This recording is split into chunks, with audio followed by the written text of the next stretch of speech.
There is a village in ancient Galilee where, on a single afternoon, the entire architecture of human history quietly shifted. No armies were assembled, no proclamation echoed from the Temple Mount, no prophet cried out in the wilderness, only 6 stone jars, water, and silence, before something impossible occurred. The Gospel of John records that this was the first miracle, the act by which Jesus of Nazareth revealed his glory to the world. Not a healing, not a resurrection, not the casting out of darkness, a wedding feast, common wine that ran dry, and a command to fill stone vessels with water. But here's the question that has haunted theologians, archaeologists, and biblical scholars for 2,000 years. A question hiding in plain sight within the most celebrated miracle of the New Testament. Why this? Why would the Son of God, the one whom the prophets called the Lamb who takes away the sin of the world, choose a village wedding as the stage for his first act of divine power? Why not the synagogue? Why not the temple? Why not the sick, the leper, the dying? And why, of all possible instruments, were the vessels chosen for this miracle not ordinary drinking cups, but purification jars? Stone jars designated specifically for the ritual washing of sin. The answer is not found in Sunday sermons. It is buried in the architecture of Jewish law, in the linguistic sediment of ancient Hebrew, and in a layer of symbolic meaning so precise, so deliberate, that when it surfaces, it does not merely explain a miracle. It redefines everything Jesus came to do. Welcome to Bible Secrets, Hidden History. Before we descend into these ancient archives, consider joining our community of seekers by subscribing. If you believe this history deserves to be preserved, that these buried truths deserve the light, a simple like helps this knowledge reach those who are searching for it.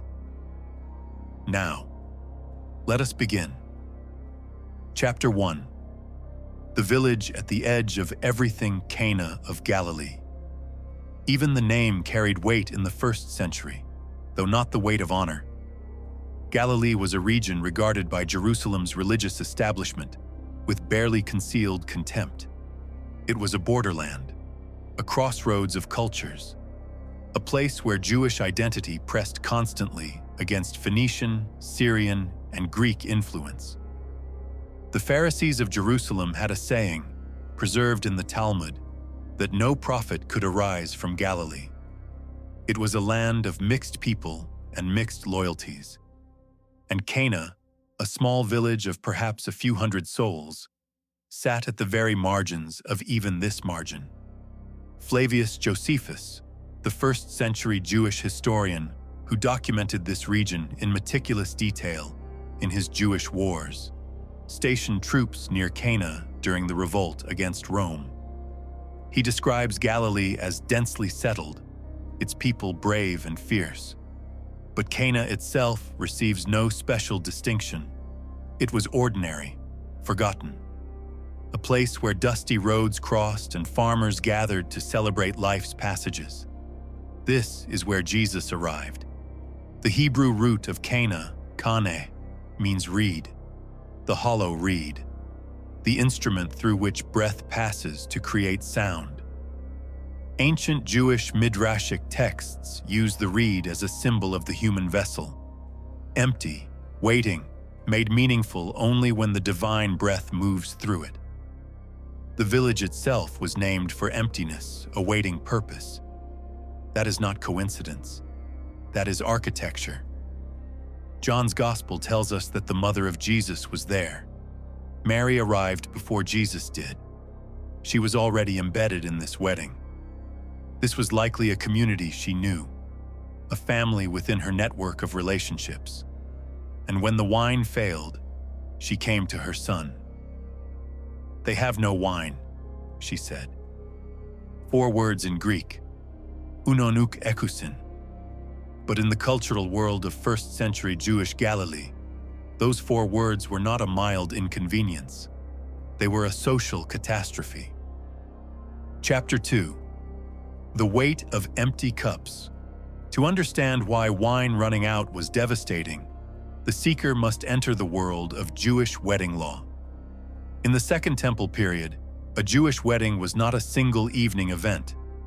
The Mishnah, the great codification of Jewish oral law compiled around 200 CE but encoding traditions stretching back centuries, describes wedding celebrations lasting 7 days. 7 days of feasting, 7 days of blessing, 7 days of wine. The host family bore the full weight of this provision. Running out of wine was not merely embarrassing, it was a breach of sacred hospitality. In the ancient Near Eastern world, hospitality was a covenant obligation. To fail in provision was to fail in honor. The shame could follow a family for generations. The rabbinical texts go further. Wine in Jewish symbolism carried extraordinary theological weight. Psalm 104 declares that God gives wine to gladden the heart of man. In the Talmudic tractate Barakot, wine is called the drink of the covenant, present at every Sabbath, every festival, every moment of sacred commemoration. To be without wine at a wedding was, in the deepest symbolic register, to be without blessing. The primary Hebrew word for wine is yayin, yayin. Its numerical value in gematria, the ancient Jewish system of assigning meaning through number C, is 70. 70 in the Hebrew world was the number of the nations of the earth, the number of the elders of Israel, the number of the Sanhedrin. Wine, numerically encoded in Hebrew, carried the weight of all humanity. When Jesus was asked to address the failing wine, he was being asked, in the grammar of his own sacred tradition, to address a symbol of the blessing that had run dry for the entire human world. Mary understood this. Her request was never simply about a feast. Chapter 3. The Stone Jars and the Law. Here the mystery deepens into something almost architectural in its precision. John 2:6 provides a detail so specific that scholars have meditated on it for centuries. Now there were set there 6 water pots of stone, according to the manner of purification of the Jews, containing 20 or 30 gallons apiece. Stone, not clay, not wood. Stone. This is not a decorative detail. This is a legal specification. In the Mishnaic tractate Kelim, which means vessels, Jewish law makes a critical distinction. Clay vessels, once rendered ritually impure, could not be cleansed. They had to be shattered, destroyed, consigned to dust. But stone vessels could not contract ritual impurity at all. The rabbis derived this from the bedrock logic of Torah. Stone, taken from the earth itself, could not absorb the spiritual contamination that clung to human-made objects. Archaeological excavations across first-century Jewish sites in Galilee and Jerusalem have confirmed this. The 1980s and 1990s excavations at sites including Sepphoris, the major Roman city just miles from Canaan, and at the City of David in Jerusalem unearthed enormous quantities of chalk stone vessels. Their presence is now considered one of the primary archaeological markers of Jewish identity in this period. Where there are chalk stone vessels, there were observant Jews. These 6 jars were purification vessels. They held water used to wash hands before meals, the ritual washing prescribed by the tradition of the elders, the Netilat Yadayim, a practice the Pharisees guarded with fierce precision. The same practice that, in Mark chapter 7, becomes a source of direct confrontation between Jesus and the Pharisees. The water in these jars existed to remove impurity from human hands before they touched sacred food. Jesus did not reach for ordinary vessels. He commanded that the purification vessels be filled, and then he transformed what was inside them. Chapter 4.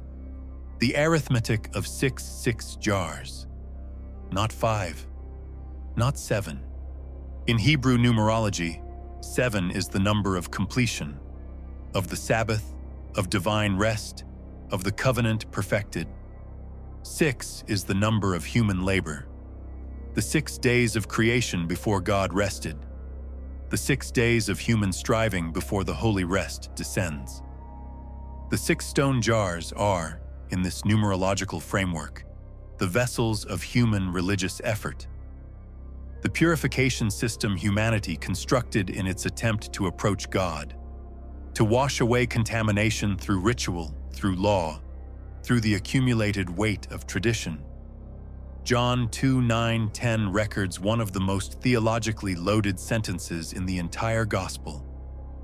When the master of the feast had tasted the water that was made wine, he called the bridegroom and said to him, "Every man at the beginning sets out the good wine, and when the guests have well drunk, then the inferior. You have kept the good wine until now."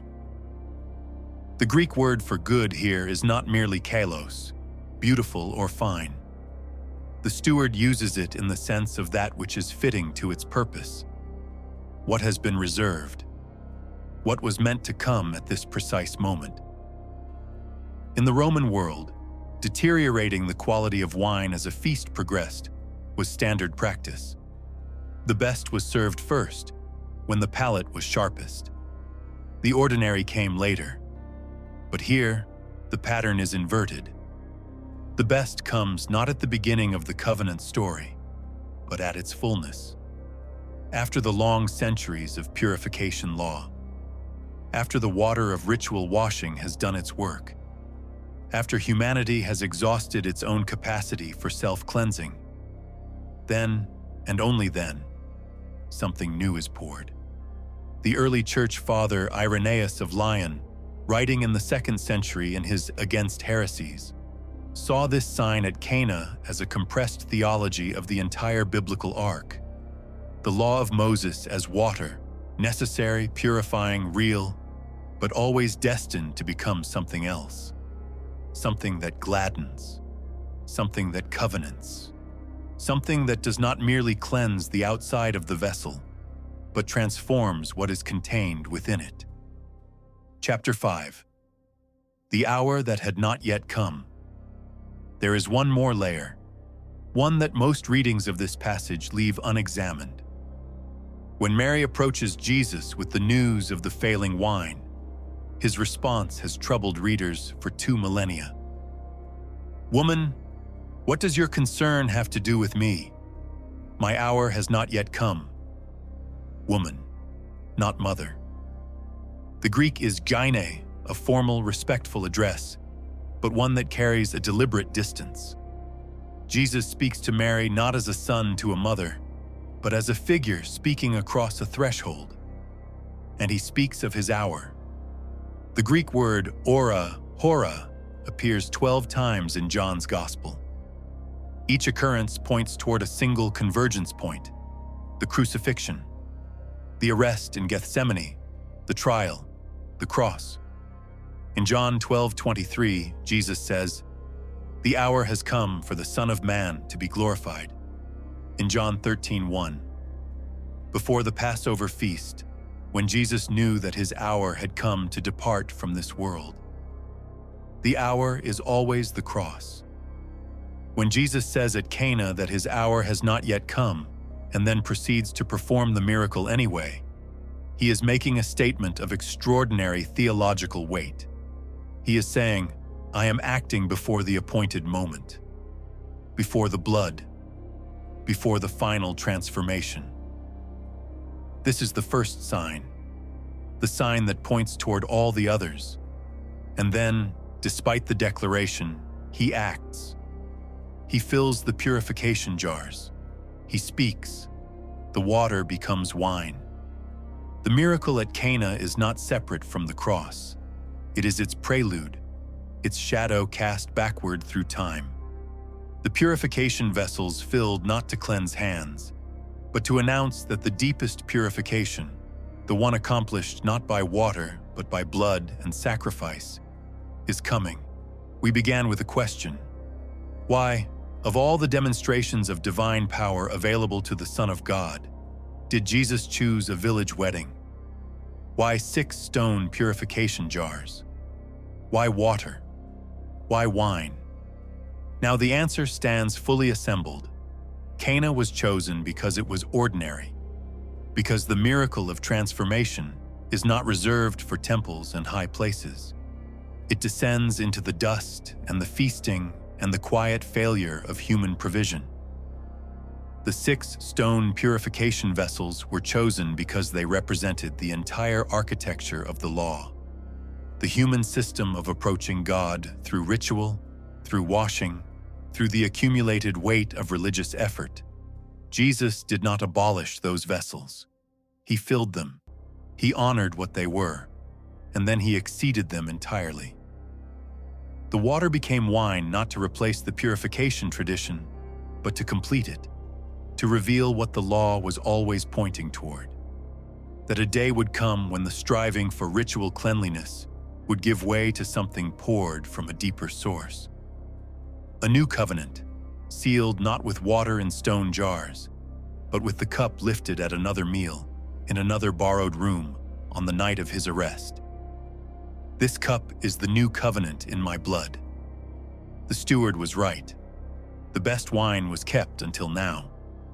For 2,000 years, the miracle at Cana has been celebrated as a story of abundance, of grace multiplied, of shortage overcome. And it is all of those things.